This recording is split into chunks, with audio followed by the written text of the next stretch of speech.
Bismillahirrahmanirrahim. Qala ma'alif qala sallallahu alaihi wasallam.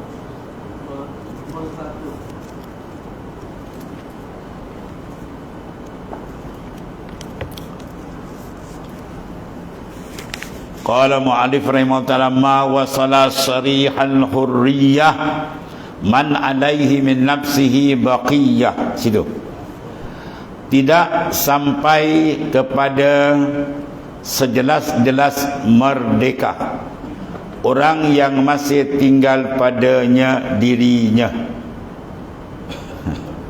Dalam istilah sufi dipanggil makam hurriyah atau dikenali dengan makamul ubudah. Satu dipanggil makamul ibadah, itu yang lahir. Atas sikit lagi dia main dalam dah, itu dipanggil makamul ubudiyah. Atas lagi dipanggil ubudah. Ubudah apa? Hurriyah, merdeka. Mana orang yang merdeka, mana orang yang hati dia sejahtera, tidak terikat dengan makhluk, bahkan dia sentiasa dengan Tuhannya.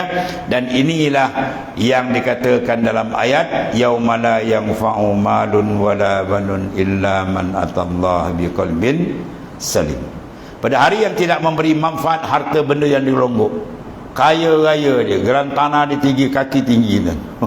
Duit dia juta-juta tu semua tak ada nilai dah, akhirat apa pun tak ada kan.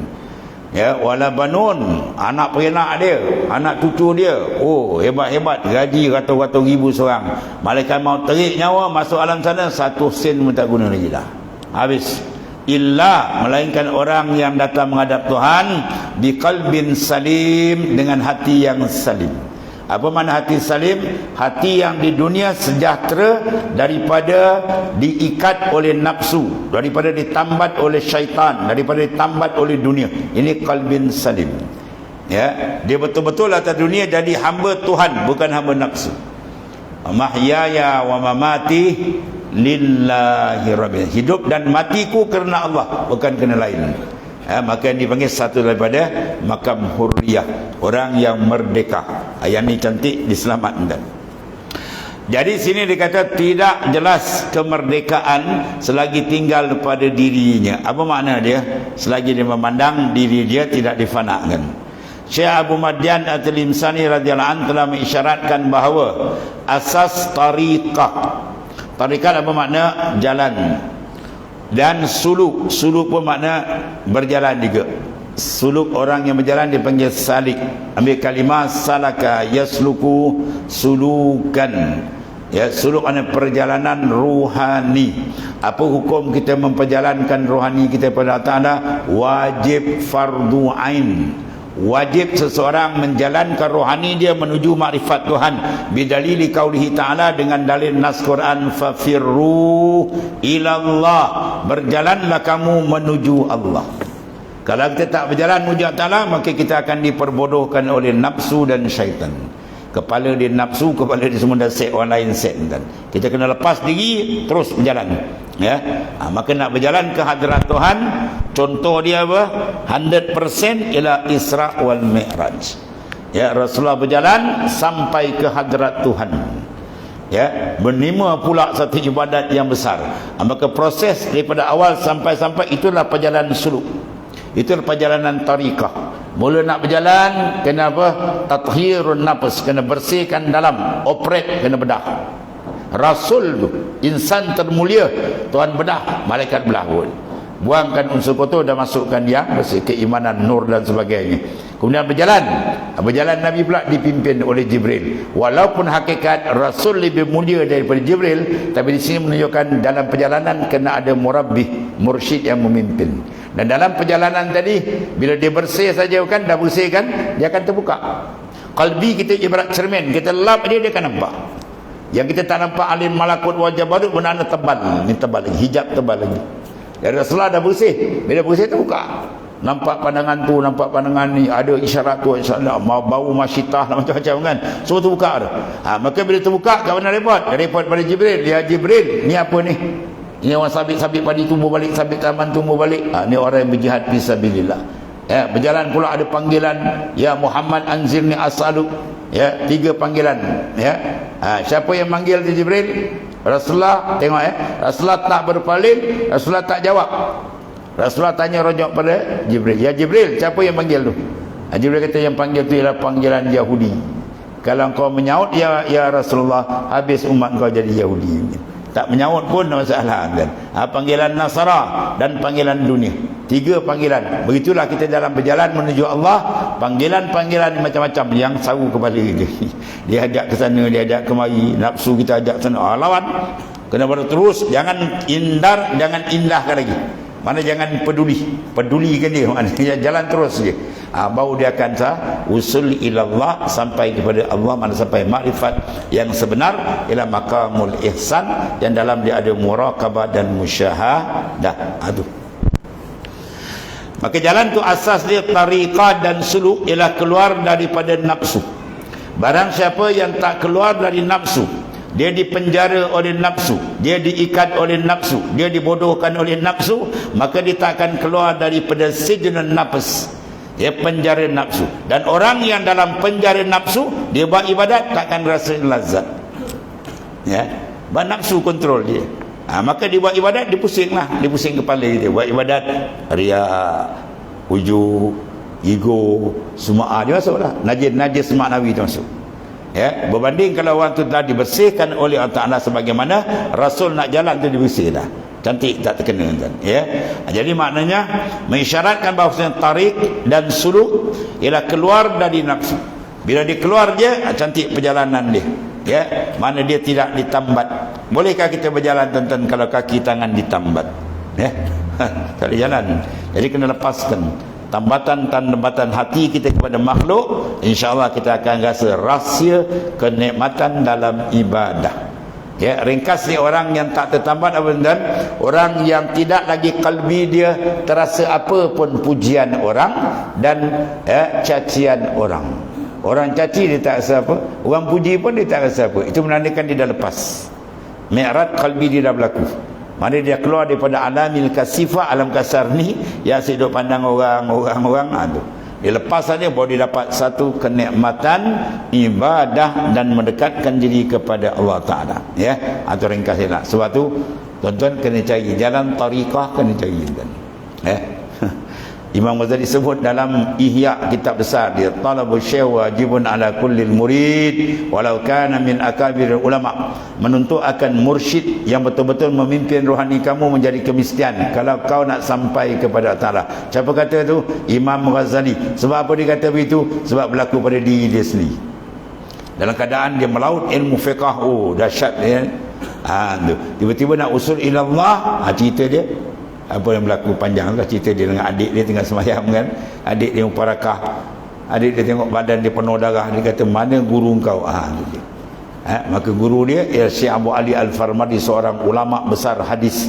Ya, tetapi dia segi zahir tak nampak kerja dia jahit kasut tepi jalan kan. Ya, tapi dia ahli mukasyafah. Panjang ceritalah. Cerita makna siapa? Dalam keadaan dia ilmu besar, tapi rohani dia kena jalan suku. Dia kena ada khusus. Ya, doktor pakar. Kita macam tu kan. Zahir cara zahir, dalam cara dalam. Doktor ada pakar luar, ada pakar dalam. Pakar luar, sakat luar lah. Dia boleh buat ya, obat kulit, obat apa, jahit, koyak semua. Dia kalau main dalam, kanser, tu kena tolak orang lain ni. Ya, ada yang doktor dia pakar semua. Luar dalam dia pakar. Ada doktor dia pakar luar, dalam dia serah orang lain. Begitulah maksudnya. Jalan rohani ada setengah ulama dia pimpin dua, zahiran wa batinan. Ada setengah ulama satu je zahir, ya, yang batin kau cari online. Imam Ghazali. Dan benda ni hakikat dia Tuhan dah tentu, Tuhan dah taksis. Ada contoh berlaku pada Imam Ghazali sendiri. Guru syariat dia lain, guru hakikat dia lain. Guru syariat dia besar tak besar dia Imamul Haramain, wali besar, ulama besar, imam dua tanah haram, Mekah dan Madinah, bukan calang orang bukan ni. Tapi dia sampai usul ilallah dengan si Abu Ali Farmadi, orang lain. Ada tuan susun guru yang sama, zahiran wa batinan, ada lain. Itu semua sebenarnya Tuhan dah set. Itu kerja Allah Ta'ala lah, ya. Yang penting bagi kita cari supaya dah ada sanad berhubung kita dalam berjalan. Dan kalau dah ada, berjalan sungguh-sungguh. Dia ada setengah juga dia cegil cari seronok, lepas dia dah bai'ah hilang. Dah ambil bai'ah hilang. Dan itu tak sungguh sekerat jalan lagi. Kena bersungguh, ya. Baru insya-Allah terbuka hijab makrifat yang sebenar dia dengan Tuhannya. keluar daripada nafsu dan keinginan, serta membuang ikhtiar dan tadbir, kerana ia merupakan hijab yang amat tebal. Ya, dia kena faham kitab ni. Kalau baca seorang macam ni, buang tadbir, ikhtiar, duduk saja lah, bukan itu maksud dia. Ikan itu maksud. Banyak orang keliru ini. Ya, saya baca dalam kitab, dia kata kita tak kena boleh ikhtiar, tak ada tadbir, serak, tak ada kerja, tak ada. Salah. Kitab ni kitab dalam bintang rohani. Jadi maksud di sini tadbir dan ikhtiar, mana berpegang kepada tadbir dan ikhtiar itu salah. Berpegang hanya kepada Allah. Usaha ikhtiar tak apa. Itu maksud dia. Ya. Kerana ia merupakan hijab yang amat tebal. Sebab bila kita memandang kepada usaha dan ikhtiar, kepada sebab, tidak memandang kepada dia musabibul asbab, maka hati kita akan terhijab. Ya, kita dapat sesuatu, kita nampak siapa? Nampak dia ke nampak kita? Ya, kita usaha satu perkara berjaya, wah kita pun nampak kita, wah ini anak buat gini. Ya, kalau anak tak ubah trik gini memang tak dapat. Habislah, orang tu masuk parit longkang gitu. Ya, dia masuk longkang. Bahawa dia terhijab dengan Tuhannya. Sebab tu rangkaian fiqh dengan tasawuf dia ada. Dalam fiqh ada satu bab dipanggil sujud syukur. Bila kita dapat nikmat, sujud. Apa makna sujud? Mana kau iktiraf tu dari Tuhan, bukan dari engkau. Rezeki yang datang bukan bau ni tuan-tuan. Rezeki yang kita dapat kemarin, sekarang akan datang, bukan bau, dah siap set azali lah. Ya, Allah Ta'ala ada set azali. Masya Allahu kan wa ma lam yasha' lam yakun. Apa yang Tuhan taksis dengan iradat tu yang akan berlaku. Apa yang tidak masuk taksis tak akan berlaku. Dan itu jaga tu. Sebab tu kita kena kembali pada asal balik. Kalau kita tak kembali pada sana, kita pandang diri kita, itu dia kata tadi apa, min nafsi baqiyah, maka dia tak terlepas, dia terhijab lagi. Bila terhijab, terdinding, maka sedap tuan-tuan. Duduk dalam lokap ke duduk dalam padang luas. Pemandangan. Ya, tentulah padang luas cantik kan. Padang luas musyahadah dia panggil. Yang ni terduduk dalam sijnul wujud, dalam penjara memandang wujud kita. Sebab tu bila kita pandang kita terhijab dengan Tuhan. Ya, ru'yatu nafsik mani'un an musyahadati rabbi. Kau pandang dia diri kau hebat, kau tak akan nampak kehebatan Tuhan. Kau pandang saja kebesaran kau tak akan nampak kebesaran Tuhan. Kau pandang dia hebat engkau tak akan nampak kehebatan Allah. Dan bayangkan manusia berjalan, dia tak rasa hebat Tuhan, dia tak rasa kebesaran Tuhan, apa jadi? Habis tuan, terbalik tuan. Ya, ini maknanya dia kena jaga, dia suntik supaya dia mengenal akan diri dia dengan sebenar kenal. Ya. Allah merupakan hijab yang tebal, sebagaimana kata Zunnun al-Misri, seorang daripada wali besar di Mesir, ketika ditanya tentang perkara yang amat menghijab dan paling tersembunyi. Ini besar kan ni? Benda ni mendinding cermin hati kita daripada memandang azamah, kebesaran dan keagungan Tuhan. Kemudian pula dia tersembunyi. Mana kalau racun tu racun yang payah nak teres. Itu maksudnya. Hijab yang payah nak kesan. Ya. Maka apa dia kata sini? Melihat diri dan mentadbir diri. Kita rasa buat ni kita. Tuhan tak nampak. Itu hijab besar. Ya. Kita ibadat tadi dengan dia ke dengan kita ke? Ya. Kalau kita ibadat dengan dia, maka cantik. Kalau kita beribadat dengan kita rasa kita, aku, habislah tenggelam. Dia tak akan kenal Tuhan dengan sebenar kenal, sebab yang dia terhijab dengan memandang akan diri dia. Sebab tu ada sufi dia kata, iza kharajta anka faqad wasalta ila Allah. Bila engkau keluar dari diri engkau, maka engkau sampai kepada Tuhan.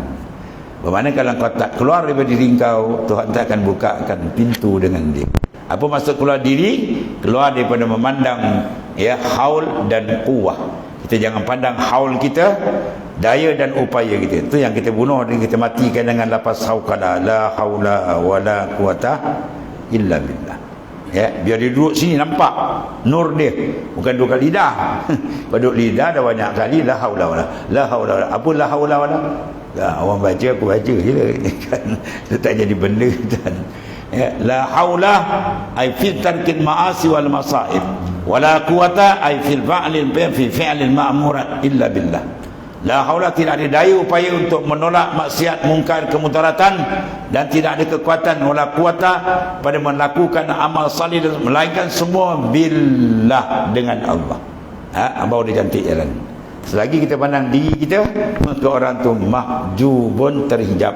Bila terhijab, memandang terhijab, sedap orang. Orang pandang nampak, kita pandang tak nampak, terkebil-kebil dan satu penyeksaan. Sebab apa tak nampak? Sebab ada dinding. Orang tunjuk tu nampak tu, tak nampak. Berapa dinding dia? Dinding dia memandang, dibuang benda tu.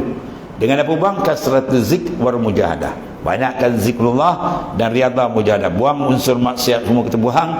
Kemudian banyakkan zikrullah, dan zikir terus pergi kepada menterjemahkan kebesaran, keagungan dan kehebatan Allah Ta'ala. Maka hendaklah seorang itu keluar daripada dirinya. Ni dengan apa? Meninggalkan ikhtiar. Apa makna meninggal ikhtiar? Meninggalkan i'timadu alal ikhtiar. Itu maksud dia. Berpegang pada ikhtiar. Ikhtiar ni pilihan. Bukan makna tinggal tidak buat, kan? Tinggalkan sandaran tu kena faham. Kalau tinggal terus tak ada ikhtiar, jadi jabariyah. Tu lain pula pergi nanti. Dan kendak dan tadbir. Dan Syekh Abdul Hasan Asy-Syazuli radhiyallahu anhu, pemimpin tarekat Syaziliyah, dia menyatakan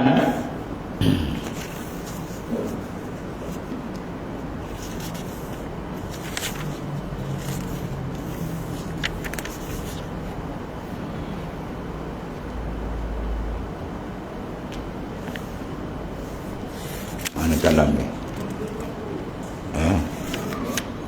Jauh. Dia kata apa? Jangan kamu memilih satu perkara, tetapi pilihlah tidak memilih. Pening bahasa. Jangan kamu memilih satu perkara. Bermakna jangan kamu nampak iradah kamu dalam pilihan itu. Bahkan pilih supaya kamu tidak memilih. Maksudnya apa? Pilih supaya kamu fanakan pilihan kamu dalam pilihan Allah. Itu maksud dia. Maknanya kita pilih itu, kita perasan Islam benda dah siap pada azal. Itu ringkas dia. Kalau kita tak balik kepada azal, habis. Kita tak akan nampak dia, kita akan nampak kita. Tetapi pilih tidak memilih. Larilah kamu daripada memilih, dan larilah kamu daripada setiap sesuatu itu kepada Allah. Maknanya hilangkan haul dan kuwah kamu, kembali balik kepada haulillah wa quwwatillah. Baru dah di situ dia akan dapat terbuka jannatul muajjalah yang dijamin oleh Rasulullah SAW. La haula wala quwata illa billah kanzun min kunuzil jannah. La haula wala quwata illa billah ni gedung daripada gedung syurga Allah. Apa maksud dia? Dan gedung Tuhan tahu kan. Dalam tu berbagai-bagai futuhat, ma'arif, fuyudat, limpahan yang banyak, yang sangat hebat, yang telah didapat oleh para arif billah, kekasih Allah Ta'ala. Bila didapat? Bila dibersihkan. Kemudian berkata Syekh Abdul Qadir Al-Jailani, pemimpin tarekat Qadiriyah, ahli bait Rasulullah SAW. Jangan kamu memilih berserta Allah itu sesuatu. Mana jangan kau rasakan dalam pilihan tadi kau boleh bersaing dengan Tuhan. Jangan. Banyak orang silap cakap ni. Kita tahulah Tuhan beri rezeki, tapi kalau kita tak usaha mana dapat. Ni dia ni. Mana kita dengan Tuhan sama. Betul? Tuhan beri, tapi kita kena usaha. Kalau kita tak usaha, Tuhan tak boleh beri.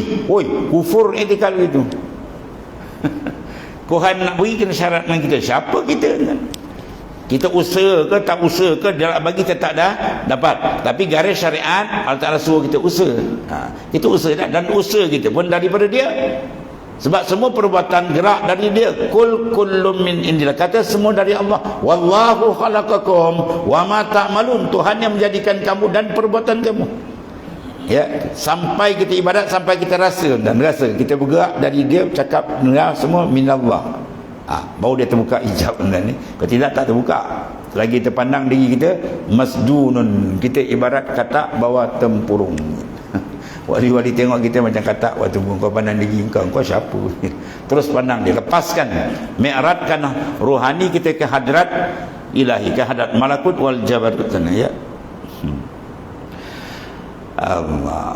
Jangan kamu memilih atas pilihannya, jangan kamu cita-cita suatu arah dan sebab diturunkan rezeki, dan jangan kamu membangkang hukuman Allah Ta'ala ke atas makhluk, ya. Dia rezeki kita dapat, pandang tu semua dah siap, Tuhan dah set dah benda tu, ya. Hari ni dia bagi kita untung berapa berniaga, 10,000 misalnya ni kan, maka daripada awal pagi kita bang semua Tuhan dah set dah, ya. Kepala kita, pemikiran kita, cara nak semua, sampai kita buat kerja ujung kan dapat untung tu 10,000 contohnya lah. Jadi maknanya benda sudah siap di azal, tak ada siapa boleh ubah apa yang dia tetapkan. Kalau dia kata boleh ubah, wah, dia dengan Tuhan sama taraf kan. Ini tak menafikan usaha dan ikhtiar ni, ya. Ini semua kita bincang dalam rohani kita ni. Tapi hendaklah kamu serahkan semua itu perkara kepadanya, serah dirimu, ya, kepada kudrah dan iradatnya, seperti kanak-kanak yang menyusu, ya, kepada dua tangan yang menyusukan ibu tadi, dan dua tangan bidannya yang menguruskan, dan orang mati yang berada di antara dua tangan orang yang memandikan dia, dalam keadaan menanggalkan segala ikhtiar dan kendaknya. Itu maksud daripada kata Tuan Pengarang tadi lah. Kemudian sumaqal, maka kamu akan memperolehi kesentosaan, hasilnya akan dibuka di belakang. Wallahu a'lam. Bismillahirrahmanirrahim. Alhamdulillah. Alhamdulillah. Subhanakallah.